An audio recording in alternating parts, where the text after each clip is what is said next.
It's time for the Wrestling Perspective Podcast. I'm Dennis Farrell. That guy's Lars Frederiksen.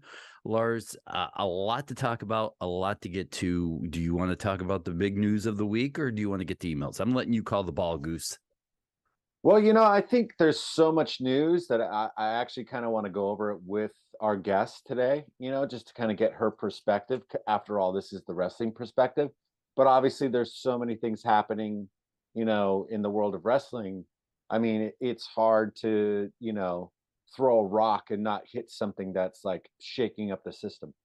I tell you what, I would pay to be at the McMahon family Christmas party this coming year, because that has to be a great shindig. That's all I'm saying.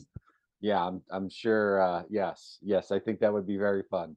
Mickie James will be up here in a little bit. We're going to get to as many emails as we can before she shows up, and we'll just knock them out. We promised we get to them all. We're going to get to them all.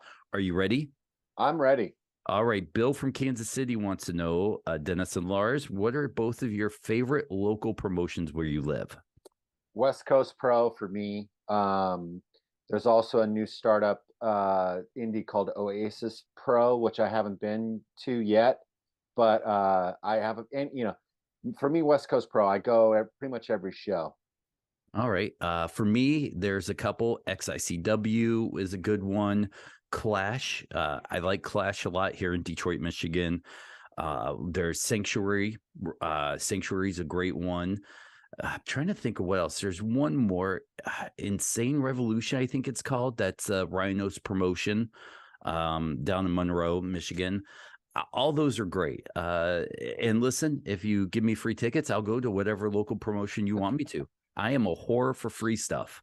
Well, it's so Vinny Massaro, who has been a guest on this podcast, does a lot for the school and West Coast Pro. I think he's even maybe on the book. He helps book it. So he's always been very gracious with me, and so I have a standing ticket there. So that's pretty cool because I get to go, and then I can bring whoever I like. So they're really nice people, super accommodating, and you get to see so many great stars from. I mean, I've seen stars from Noah, Pro Wrestling Noah, New Japan, AAA. The list goes on and on. Maggie from Bulgaria, which she has a podcast here on Fightful, which I love it. Maggie and Rob have one great show. I've been a guest on that once. You should do it. It's a fun. I'd love to. It's a fun one. Maggie says, I love how you and Lars, Dennis and Lars, casually rip on each other throughout the interviews. Do you guys ever get mad at each other? No. I will say this. We used to have a guy that hosts a show with us who didn't know how to take a joke. So we'd do it, and then we'd get these hateful texts about how I'm not funny or I don't know how to host a show.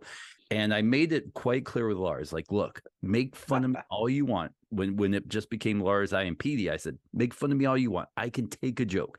If I need to be the butt of it, do it. I'm all about the laugh. And Lars, you said the same thing. Yeah. I mean, I grew up in a place where you couldn't take yourself too seriously. There was no room for any kind of narcissistic behavior. And I honestly believe that if you can't make fun of yourself or just make fun of everything in the world, then you suck. Yeah. So you just suck, and probably somebody I just don't want to be around, because that always, when people can't be self-deprecating or take a joke, they're just telling me how stuck up their own ass they are, But I will say it took me a little bit to ease in and get comfortable with kind of a little jab or a joke here and there at you, because well, shut the fuck up and get on to the next goddamn question, Dennis. Jesus Christ, no one gives a shit about how you feel about this. You're right. Michael from Arizona, who's the most famous person you know that listens to your podcast? Me. Yeah, Lars, maybe. I don't get many people that say they listen to the podcast at all, honestly. And if you're famous and you listen, email us at Wrestling Perspective Podcast. Wrestling Perspective at gmail.com. But honestly, I get a lot of feedback from a lot of different people, a lot of different kinds of people. And it's probably some of the wrestlers that we've interviewed along the way that's maybe the most famous. I haven't really kept a tally or stats, but I do know that it has come across the ears of some higher profile people in the world, let's just say. Well, if you're famous and you listen, thank you. If you're not famous, get famous and then tell everybody about it. So, exactly. D from Hazleton, John Cena's bald spot. Go. I don't really care too much about John Cena, so it's like God bless him. I mean, if there is a God. Yep. And that bald spot was amazing. I don't know if you've seen the picture or not. I'll have to send it to you. I don't really. You know what? I feel like when people like John Cena, who's done so much for humankind, which because he really has, with all of his charity work and all the things that he's done, regardless if I'm a fan of his or not, I don't really want to kick some dude who's not really down. First of all, and number two, for having a bald spot. I think that's it's fucking stupid. If I could be down like he's down right now, I'd be all right. I wish I was John Cena down. But I mean, here's a guy that's like literally goes out of his way to like, make little kids happy or give, little kids their dreams, their wishes. I cannot fault that guy. I mean, like I said, I don't like him as a regular. A wrestler. I don't like. Never liked his gimmick. Never. I understood why he was so big. He had a certain charisma, and I'll always go back and protect him because, like I said, he gave me his time of day. So, but I can't beat up a guy for a bald spot. Yeah, because I'm still young. Yeah. I hate that karma to come back at me. Kurt Franklin wants to know, can you both talk about your thoughts on Dominic Mysterio Jr.? I love what this kid has done.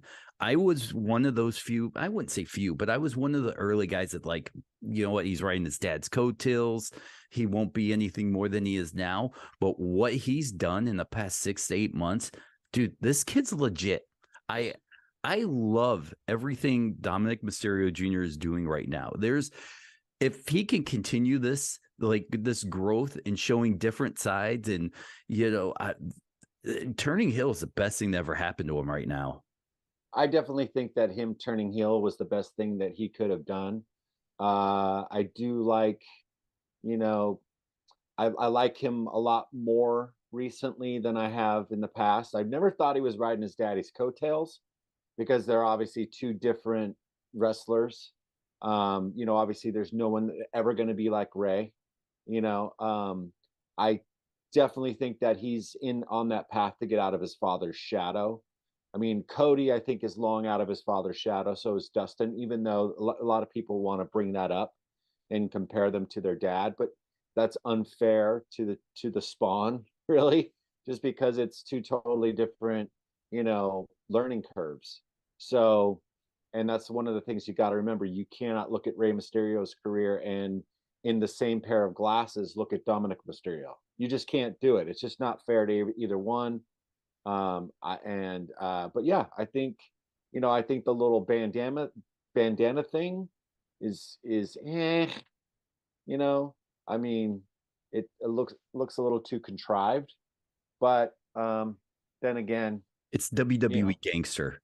If gangster, yeah, but I mean, I think that a lot of people aren't going to take that seriously because of what it is. Because he's not like one of those guys where you look and you think he's tough. No. He's a chicken shit, heel kind of trip. So to dress him up like a cholo Mexican gangster kind of style thing, or just gangster kind of thing, I don't know. It just doesn't. I knew real cholos growing up. Dominic Mysterio, albeit probably maybe part of his culture or whatever, his growing up. I don't know. I don't know Dominic, but yeah, I just think it's a little hokey. It's a little hard to get behind. Miguel from Reno, the landscape of pro wrestling has drastically changed since you had Tony Khan on the show. Ring of Honor isn't the same since Ian Riccaboni has been on the show as well. What are your thoughts on how pro wrestling has just changed in that short of time? Also, congrats on the announcement of the radio show. Will you guys be taking phone calls? Not right away. We've talked about it. It's in our court. XM has been kind enough to say whatever we want to do, we can do, but we want to kind of do this, kind of keep it the same format. who knows if we both find time in our lives. Lars is going overseas, he's having a kid, I'm busy waiting on Lars to get home. But we've talked, maybe if this translates well into a radio show, maybe we'll add something else to it, but we just talked about it. But the landscape of wrestling, this guy, I mean, even now, we got this email last week before the whole WWE stuff came down. That alone. But I mean, let me ask you this, because you have this, and we'll probably talk about this with her, but not to this extent with Mickie James in a few minutes. You have the backlash from WWE going to Saudi Arabia. Everybody saying, well, we don't know if that's completely true just yet. But it's leading into a what if question, though. If you have everybody talking about the blood money and how they won't watch if WWE's over in Saudi Arabia. What's the backlash if a Saudi Arabian I mean, you see what happens with the Live Golf tournament right now. What happens to WWE if a Saudi company does buy them? It's a good question. The first thing I thought about is, like, anytime that they're in those Middle Eastern countries, I believe that the women have to basically, they can't wear anything short or anything, revealing, So I don't know if that's a good or bad thing. I definitely know that from my own experience I don't necessarily know if that culture is entirely open-minded. I don't know. I mean, even Christianity and other sort of religions are closed-minded to a certain degree. But I mean, I don't want to get lost in all that stuff or offend anybody if that's, actually, I don't give a fuck if I offend you. But my point is, I guess, is that I don't necessarily know it'll, I don't know. I mean, there are westernized kind of, I don't know, Dennis, it's a hard one, it's a very hard one.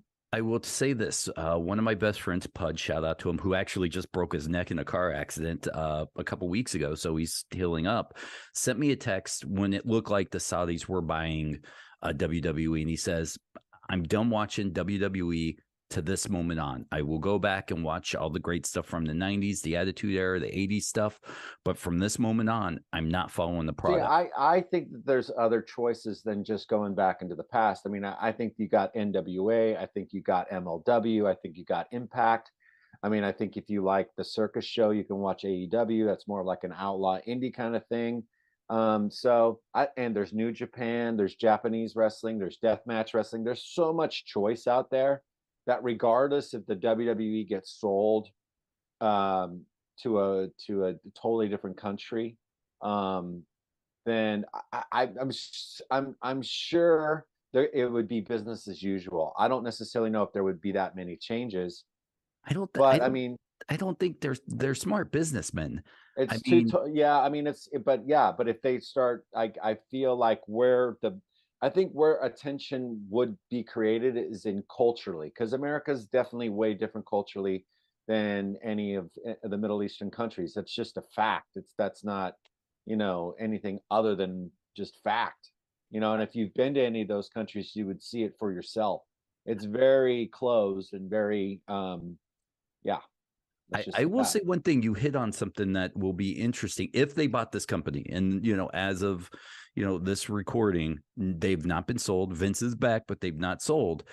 But I think that's actually more of a detriment to the product than it getting sold, is having, Vince McMahon back. I think that I don't know. I just feel like his time is done. His time is long past done. It's been past done for a while, and it's just the show and the momentum and the wrestling and everything else, and that show is just like a freight train moving forward, But the one thing you said to watch out for is what rules, if a Saudi company did buy them, what rules would change for women wrestling? I mean, can you wear the bikinis again? Are you gonna have to, even though it's probably an American company on American soil with an American audience, are they gonna implement Saudi values into that? You just don't know. Yeah, I mean, I would have to do a deep dive into Saudi politics and Saudi because I mean, a lot of those Middle Eastern countries are religious, right? So what is in line or in tow of their society? So I don't necessarily know if they would, sort of enforce those types of ideology onto a company that's making a lot of money. I don't know. I mean, it's a debate. It's a debate, and I'm sure there's a lot of opinions, and I don't know. With I all don't really. things, Yeah, go ahead. all things being equal, if a Saudi company does want to buy this podcast, we are listening. Just know that we are slightly more cheaper than the WWE is. No, we're not. Much, but No, just no, no, we're not. no, we're open to negotiations. We'll No, just say honestly, the reason why I love this podcast is because there is no fucking bosses. Me no, and you are the bosses. you're the boss. I work for you. You're the boss, pal. I'm Sasha Boss. You're Sasha Banks. Yeah, that's right. Money. I don't even know how she does it. That was the lamest thing I've ever done. Yeah, Thank you. was one of them. But I will say, here in a couple minutes, Mickie James will come up. Thank you so much for your emails this week. Remember, wrestlingperspective@gmail.com. Shoot us an email. We love to hear about your thoughts, your hot takes, your opinions. You can ask us any kind of questions.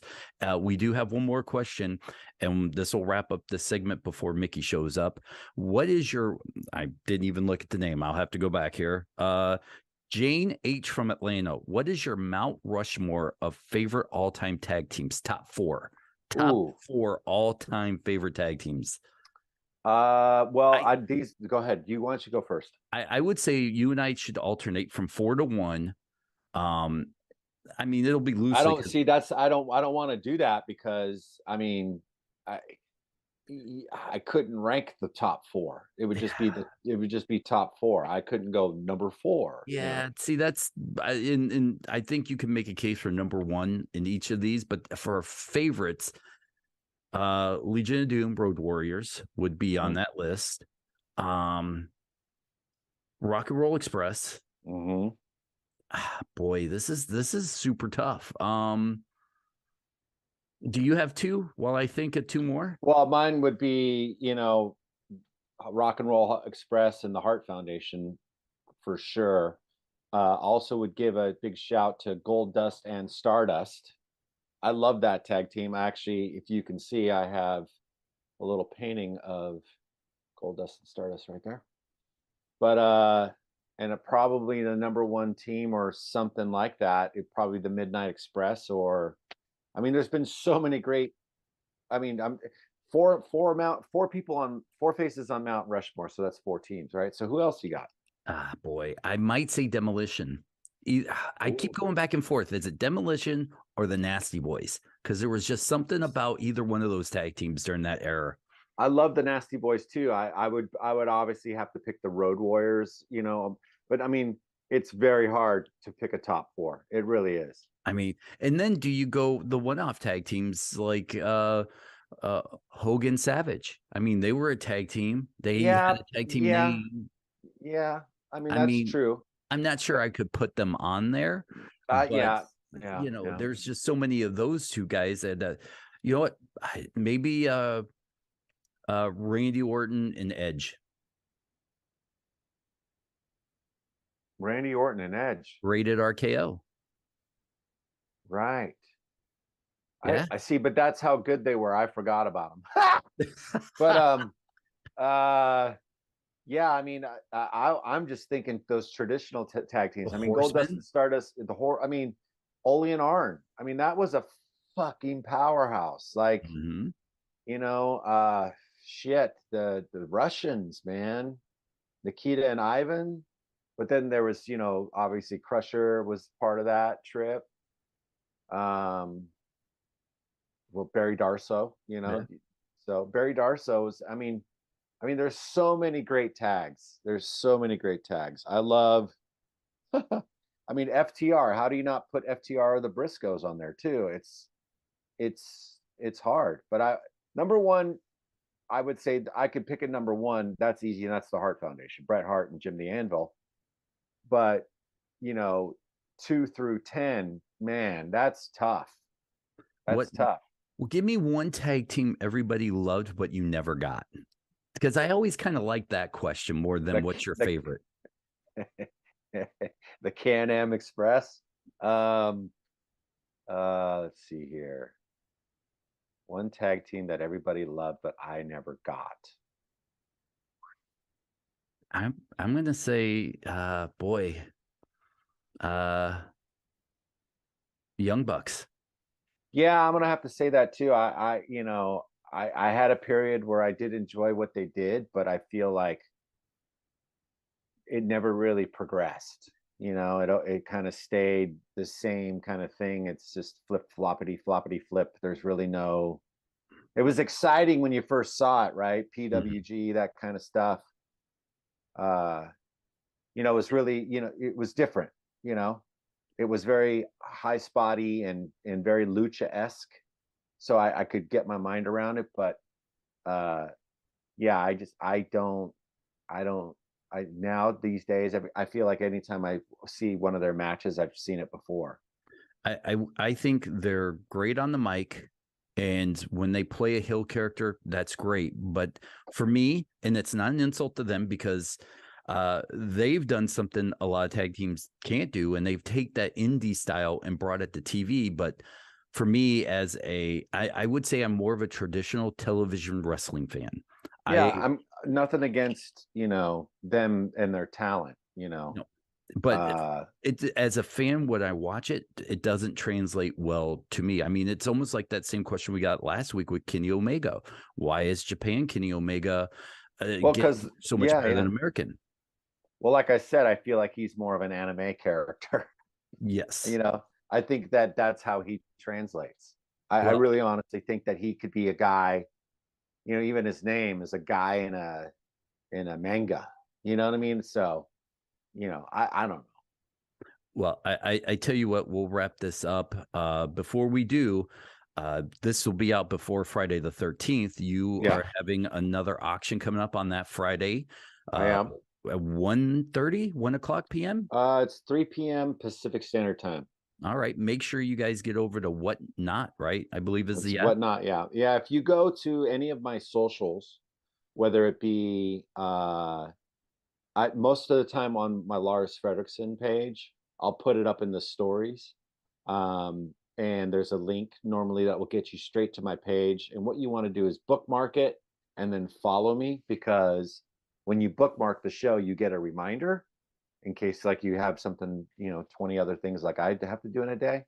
But if you go over to Laz's Laka in the bio, you can just click on that link. And if you click on that link, you get $10 off of your first purchase. And right now I'm doing this thing, and I'm a lot of updates. I got a new thing happening with them this year. It's going to be a lot of really cool things. I'm going to be giving away a guitar at one point, one of my own personal signature models with my signature pickups. I'm going to be doing a big show around that. But this next show is a record show, so it's all of my personal vinyl that it's like my doubles or stuff that I just haven't listened to in years. I mean, I've let go of some of the some of the first records I've ever bought just because I don't listen to them anymore. And, I feel like people would enjoy them more, And than I do at this point. As a guy who has popped in and watched many of your whatnots, it's really cool because if you win the bid, he signs it right there on camera, whatever you want inscribed into it. So you don't get that from any other auction house anywhere. So even if you don't go to buy, go to watch and just catch that vibe, because it is very interactive, very fun, and I enjoy watching it. But wrestlingperspective@gmail.com. Make sure you get your questions, hot takes, anything you want us to discuss or talk about with you. We will do it. Mickie James, when we come right back. Go. Lars, she's here. Radio talent, sometimes wrestler, Mickie James is joining us. Mickie, we kid with that intro because you phenomenal in the ring, amazing radio talent on Busted Open. That's when I first heard of you, was on Busted Open. I don't Are you know serious? No, I'm not serious. I've actually met you once on accident as I followed PD Williams around Impact many years ago. So I think you may call me creepy, but that's just neither here nor there. Wow. That's just a nickname. That's just a nickname. We're hoping that it stuck with me from high school. I don't know, guys. But Mickie James, big match coming up Friday the 13th, Hard to Kill, title versus career.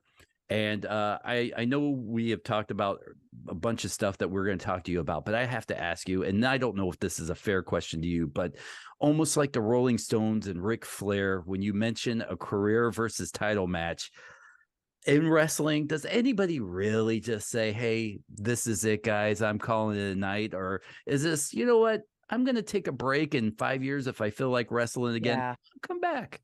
I know. That word retire, it really doesn't happen in wrestling very often. But I just feel like I'm in a really good place and I've done so much and I just didn't know what else I had left to prove, honestly. Aside proving that I've still belonged and proving that I could be a champion again and I could, you know, be an awesome champion, hopefully. Yeah. And I had to put my back against the wall, I think. And I think it had to force, I just had a lot going on. And just with the whole landscape and everything that's happened in the last 2 years, even, I do feel like it's time, or it's clipping up on the heels of that time to kind of like transition, not just because body wise or, oh, it hurts a little bit more for longer and recovery times, but more because, you know, my son's 8 now and I've had a hell of a career and I want to be home more. And I love, you know, helping younger talent. I love working behind the scenes. I love stuff like that. But I also have other businesses and other interests that I want to explore and do and devote some time to. And there's only, you know, so many days in a year and so many hours in a day. And I'm stretched really thin. But, you know, the whole last rodeo has been really important to me. And I've been training harder than ever, especially if I'm going to have to go up against Jordynne, who is a phenomenal athlete. She's a phenomenal champion. And, yeah. But as far as the retire word, I thought it was important because it's like, I don't have to be champion again, you know, after this one, I'll say after this one, because everything's on the line here and put my back against the wall. But, I'm really satisfied with my career and all the things that I've been able to do, you know, so I don't really need to keep doing it. And I certainly want to be able to go out on the top of my game. Yeah. Well, you know, when I first saw you pop back up in Impact, I thought, okay, the women's division is going to get more competitive and it's just going to get better just for the sheer simple fact that you're there. And one of the reasons why I wanted to have you on, not only because of the pay-per-view, but it's actually just serendipitous in the timing, because when you started with, you know, the wrestling, the first time people got eyes on you was all about the bra and panties match and all that stuff. And then you and that generation helped change that to become something completely different, where people actually took the women's wrestling serious and got emotionally invested into that. And so, you know, on through your career, here you are about to retire, let's just say, hopefully not, who knows, right? But do you think in the current state that we're in, do you think that the wrestling business has taken a few steps back? Well, in what capacity? Because I feel like there's nothing hotter than women's wrestling in the sense of, you know, because we're getting so many more opportunities that we never got before. And it's a really hot time, for women's wrestling. And there's more women training to be wrestlers than ever. And there's a lot of talent out there. Whereas 5-10 years ago, that wasn't really the case as much as it is now today. Well, I guess what I'm trying to say is that you have a situation with Mandy Rose, right, where she gets fired, and then you got Vince McMahon coming back into a company when he's done things as just as bad or not worse. I mean, let's just say, I mean, you know, it's not hypothetical, it's just the facts. So what I'm asking is like, the business is allowing this to happen, right? It's his company, whatever it is. But do you see that in the big picture, that this is a step backwards in any way? Yeah, I guess I don't put the Mandy Rose thing and the Vince coming back thing in the same even on the same level, because Vince is the owner of the company. He has been. Even when he stepped down, he was still the owner of the company. And Mandy was not an employee. She was a independent contractor of the company. So I would more like equate hers to the Riddle situation in the sense of like he's had multiple chances and his thing, and this was like a one time. I don't know all the ins and outs because I'm not there anymore of that. But I think the last 2 years of just like watching that landscape of it shifting hands, of like whenever all those allegations came out, and then it shifted over to Hunter and to Stephanie, seeing Stephanie come up, I thought that was major progression. I was really excited because we all thought that was going to be the next step anyway, is that it would go to Shane and to Stephanie, and to Hunter in that respect. And now to see him come back, but I feel like it's because, I mean, it's been being put in a position for sale to get sold in the last, the last 2 years or whatever, ever since Nick Khan came on, kind of thing. I felt like that was really his job, is to make it a marketable product for a buyer. And so it seems to me that it seems like close to that happening, which is why Vince has come back. He stepped down due to all of that stuff, because obviously it was hurting the share prices. It was hurting all of those things. So I'm assuming those are all big, like, business decisions that are way out of my, like, shareholders, people on the board, stuff like that, that I'm not in those meetings. I would like to be in some of those meetings. Yeah, I kind of want to be a fly on the wall, just to I would love, just a little fly sponge. You have been just about every promotion the last couple of years. You're one of the few people who have thrived wherever she went. You are doing this career versus title match in Impact Wrestling. Why Impact Wrestling? Why Jordynne? Because I can't. I know that you've had multiple promotions, multiple opportunities, multiple women that you could easily have this match with, and you chose this promotion with Jordynne. What was your thinking behind coming back home to Impact? Well, because you said it, coming back home to Impact, I think Impact was the first person or the first company to really see something in me when I was just Alexis Lurie. They gave me opportunities, not just me. They've given so many people opportunities. And if you look at their roster, the amount of stars that have come out of there, the amount of stars that they've helped make, and I don't know that they always get that credit that they deserve. But also, when I came back to Impact the second time as Mickie James in this very, like, kind of crossroads of my life, that's where Hardcore Country was born. That's where she was created. That's where, I started to get this whole new steam as far as this reinvention of myself, where I could really just be myself. So it just seemed fitting, like, for them to give me the opportunity, not only for as gracious as they were, for me, and to me, for Empower and the business on that aspect of, so much television time and help to promote the show and the pay-per-view. And, but then an opportunity to come back and win the championship one more time. And so even when I dropped the championship last time, when I lost to Tasha, I was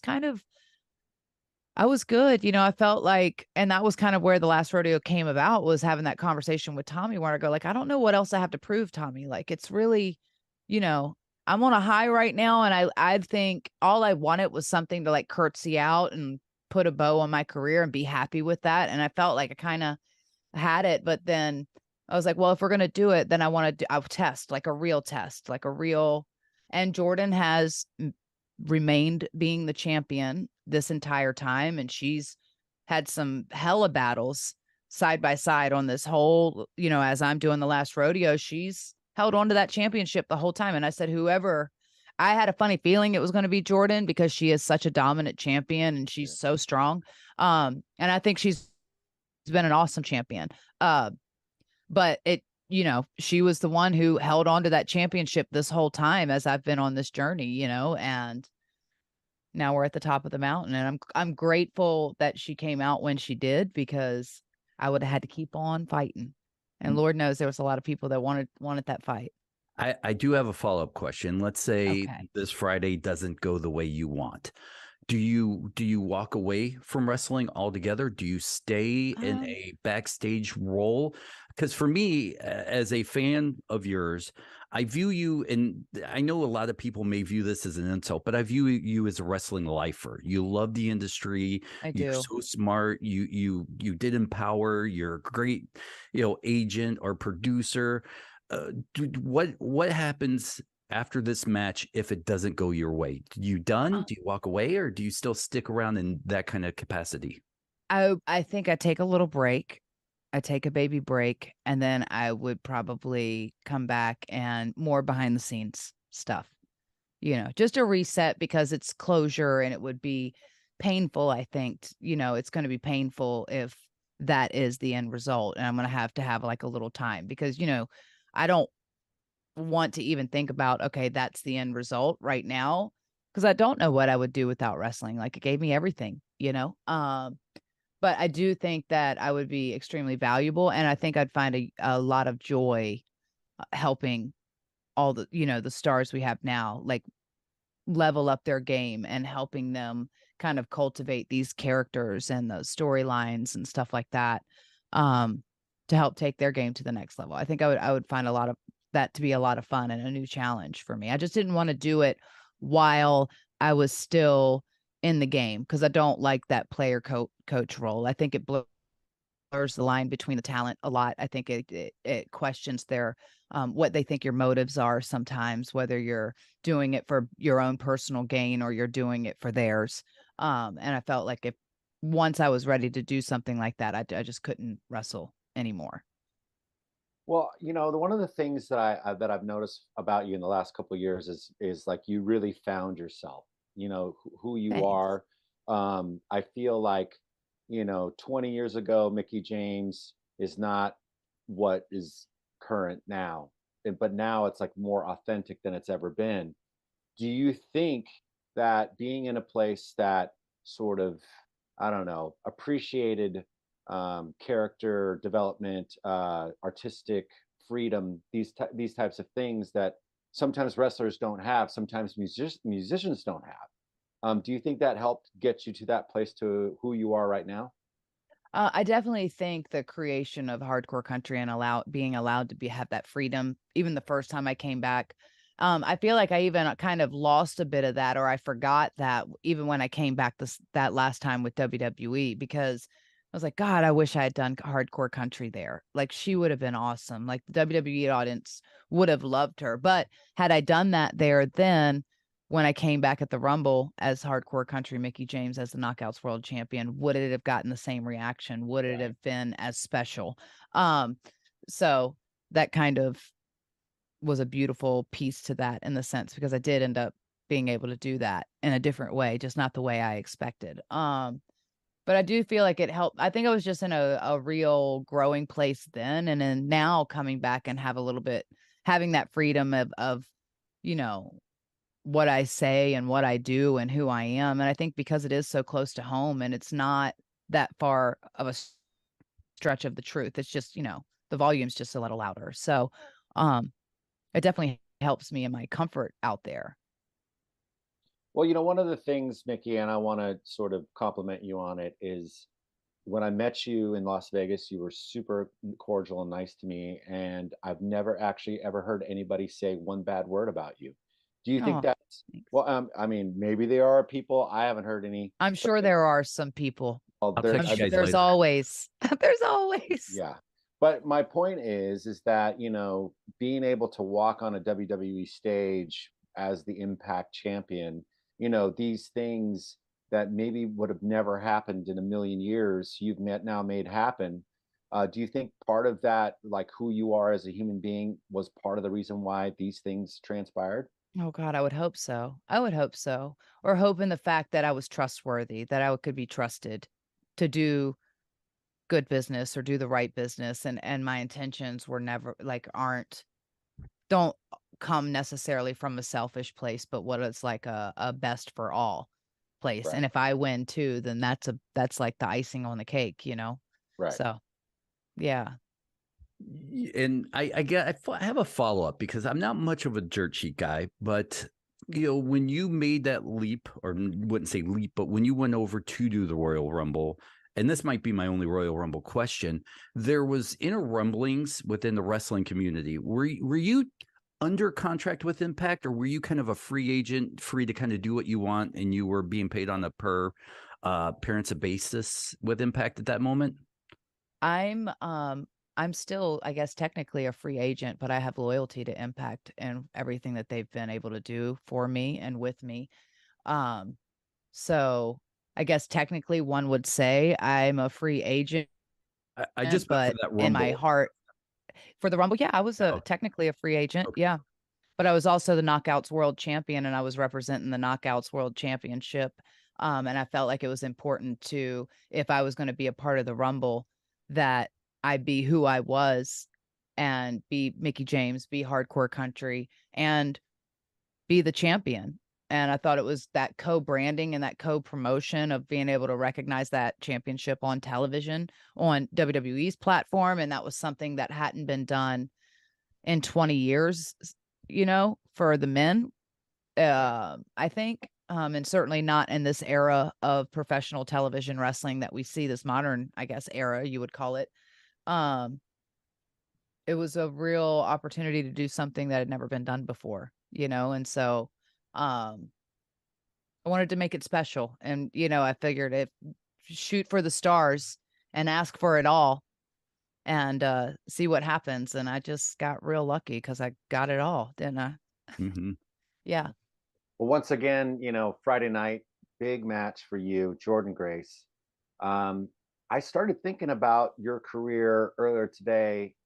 You kind of came in before the internet was really like a big thing, It's like, and now here we are where message boards. Yeah. I was on them, I mean, I was a tape trader. So it's like, I understand that, even with a 14-year-old Tony Khan, who was part of one of them. But I guess what I was thinking about is today's modern age, the way that even the companies react to an opinion online, or, the dirt sheets printing stuff, and, just this, it's crazy. Like we are in we have a plethora of information on the daily, right?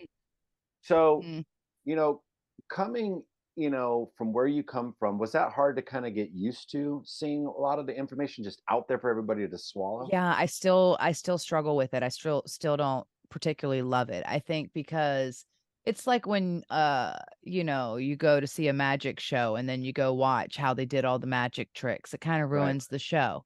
For me, and I can imagine as a fan, and I know there's always going to be an audience for that behind the scenes stuff, but I think also there's zero regulation on wrestling media. There's no fact checking, or it's a lot of speculation or people's opinions being reported as facts a lot of times. And then there's no disclaimers or retractions of statements when they were incorrect or didn't really have, like, there's no like researching and developing and making sure that there's like, a truth behind this, idea that so that's the only thing. Whereas nowhere and nothing else can you report like that. You can say allegedly. I think they've gotten better, but there's a lot of platforms out there reporting on professional wrestling, and they're not always reporting the facts, so that's kind of a tough bit too, because you do have to know to sift through what is just opinion and what is actually factual. Well, it's like a cause and effect. I mean, we had so many, things happening just in the political world, and where you had a lot of these, fake news outlets, and it's almost like it gave people license just to kind of make up shit on the fly. Right. So when you are you one that sifts through this? Do you read this? No. Does any of this interest you in any way? The news? No. I don't watch the news. Neither do I. It's depressing. If it bleeds, it leads. And if it's like, if it's not, and I feel like there's a lot of good out there in the world as well. And if we just, just filled up half that time with good stories, instead of glorifying all these bad stories and killers and school shootings, or maybe there might be less of it because it's not making the headlines because we choose not to glorify it sometimes. I don't know. That's me being a hippie. And I know we need to know these things, but I also like to put on my rose-colored glasses and pretend like they don't exist sometimes. Well, I'm glad we're talking about this because you are on Busted Open Radio. And I think I know we all know a lot of wrestlers, probably you more than Lars and I put together. Do you find it, and a lot of people don't understand this because I knew a lot of baseball players who went into broadcasting, and then, when they had to talk about someone they knew, you could almost tell that they were either trying to veer it away and not give their true opinions about this person because they don't want to make them mad because they're friends. Right. You now, as a pundit, not a reporter, but pundit, do you find yourself having to tiptoe that line between, hey, I really know this person, but boy, in this topic, I may have to give my true opinion. I'm going to shy away from it, or do you go all in? How do you handle that? I don't know, because Busted Open is so laid back, and I think David and Tommy both know me well enough to know that I'm not going to go out of my way to bury anyone or to. Will you bury Dave now for us? No, please. I love David. I love him. Dave. So let me just. I'm still waiting for him to message me back. Dave LaGreca is the reason why this show is going to be on Sirius XM. So it's like, we love Dave LaGreca. We're LaGreca heads. We are super fans of Busted Open. So Dennis, you're fucking fired. Fucking briefcase and get out of here. Mickie James, answer the damn question. I do think, because I don't think that I get any of those hard hitting questions. I don't think that I'll get my opinion, or I'll give my opinion on it. If I don't have something nice to say, unless I just want to, for whatever reason, I just don't like that person, which I don't feel like there's a lot of people that I dislike. I don't go out of my way to bury people. I may accidentally slip up and it could be taken out of context and made to seem like I'm trying to bury someone, but I'm not. That's never really my intention. You know what? Sorry, wrestlers are the biggest sensitive bunch I've ever known in my entire life. You can't say even the slightest. They get all heated and argue. Get sideways about it. Yeah, it's insane, and it's like half of them can't even defend themselves in the real world. So whatever. Yeah. But okay, so you are married to a professional wrestler, a very talented one. How in the world do you guys keep this relationship prosperous? You obviously have children together. We have one. We have a little boy. He's 8. Sorry, one. Okay. He's 8 years old. That's part of the reason why you maybe want to step back a little bit and spend time. And I get that. I'm 51, was on tour for the first 10 years of my boys' lives, right? And I got a new one coming in June. And I'm going to have a little girl, and I want to be there as much as I possibly can.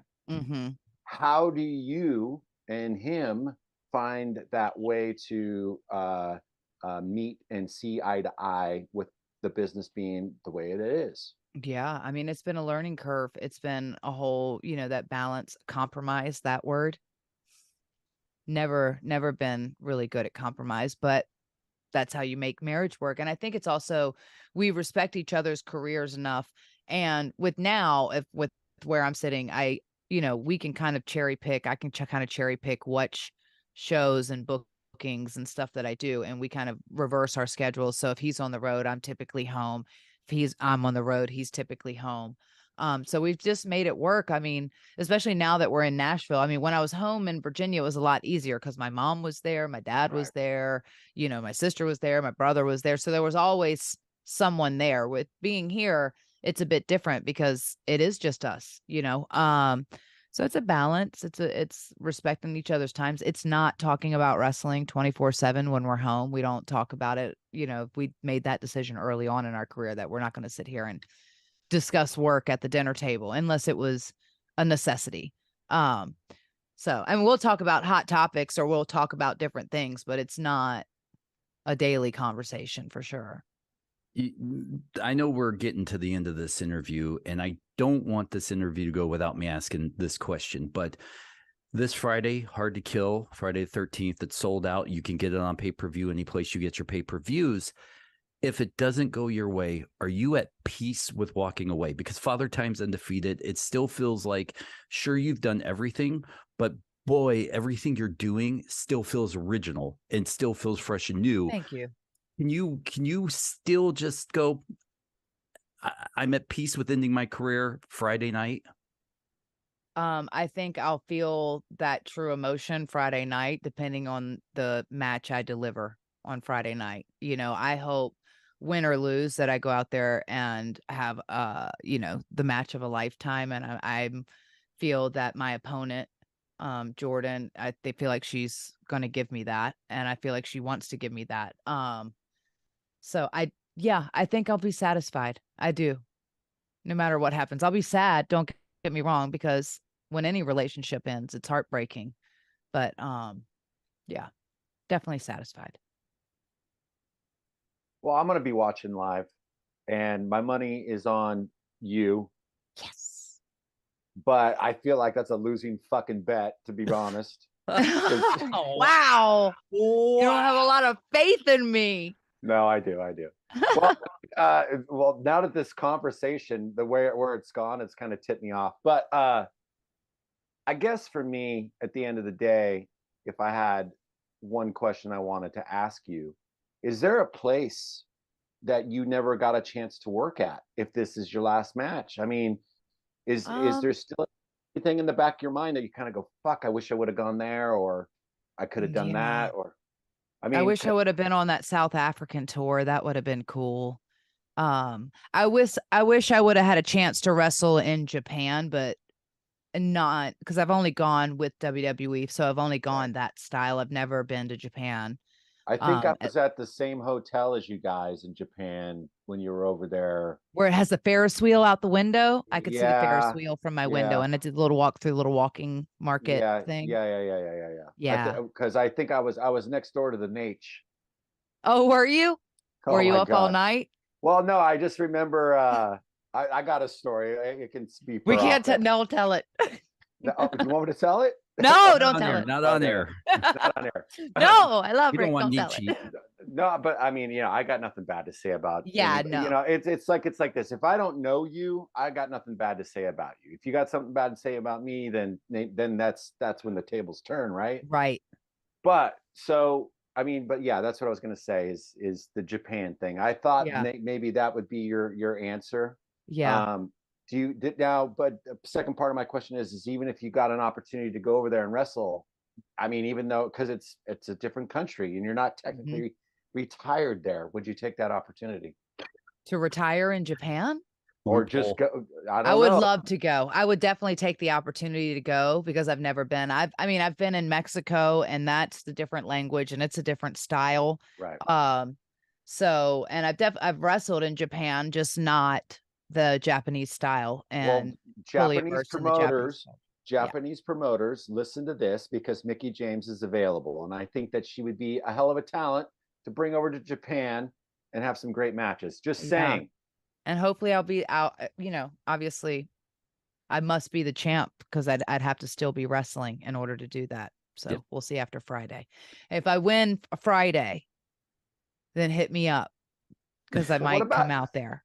But okay, let's not get into semantics now. Go ahead. But is there any truth to the rumor that you only put your career up in this match in order to get our attention, so we would invite you onto this podcast?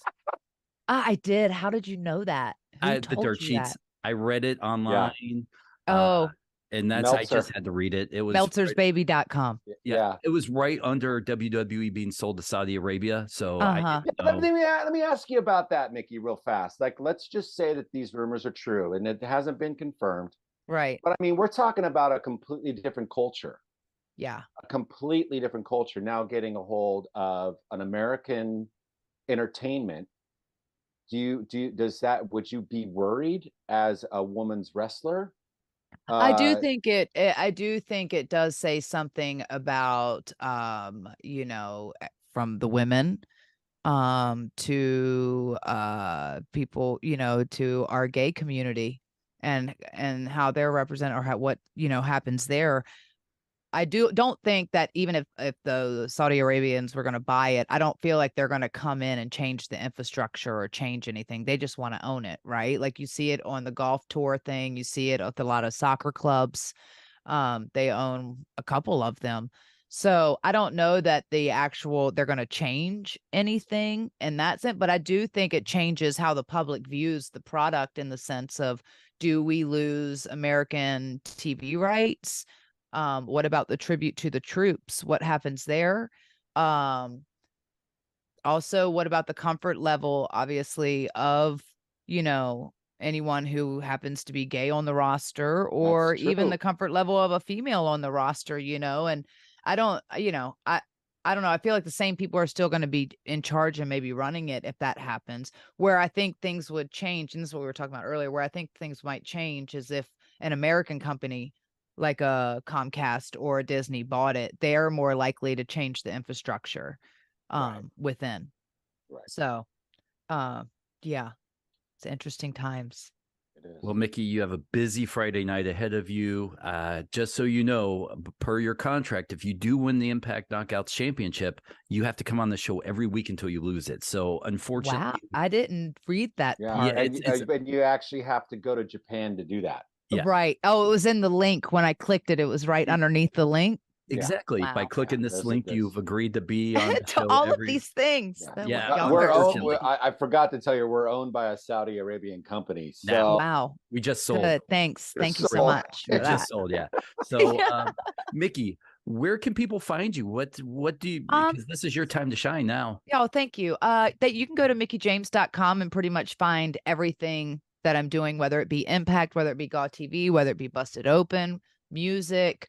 I'm on Instagram. I'm on Twitter. You can type in my name. I have the check mark. The only place I don't have the check mark is on TikTok, because I don't know what I'm doing there. And I have a Facebook fan page where a lot of people who are on Facebook, you can go over there. But yeah, go to my website. You can see all the things. Click all the links. Follow all the things. Well, I just want to say Busted Open has been made better by your presence on that show. Thank you. I do enjoy it a lot. And good luck on Friday. I will be watching and rooting for Jordynne. What the? I mean, rooting for Mickie. Sorry, I got confused. Wow, I got confused. That's fucked up, man. I got confused.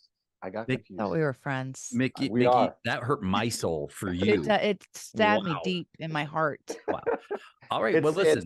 It's I got Vince is in my head. He's trying to get in my head, is what he's trying to do. Well, I'm going to end this before he puts his foot in his mouth anymore with you. I got water to wash it down, brother.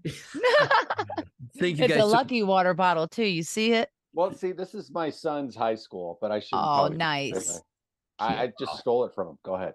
Well, listen, thank you so much for hanging out with us here on the Wrestling Perspective. Anytime. Make sure you go follow Mickie James on every other place, even on TikTok. I have not been to your TikTok though. I'll be on. Well, you would not be impressed because, like I said, I don't really know what I'm doing.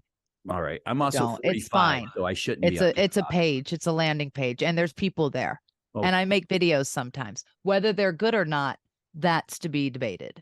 But go follow her on TikTok, everyone, right now. Pause the video. Go do it right now. Yes. But everybody at home, the show's over. Make sure you go link, subscribe, leave a comment everywhere you do podcasts for Busted Open Online for us, Wrestling Perspective. We're like their cousins now, right, Lars? Oh. Illegitimate cousin. Yeah. Or like third cousin, where they're like, oh, yeah, that's my cousin. Yeah, we're podcast kissing cousins now. This is awesome. Wow. We're inbred. We're inbred deep south. All right, Mickie, thank you so much for spending some time with us tonight, and thank you guys. Really appreciate you hanging out. Oh, I can't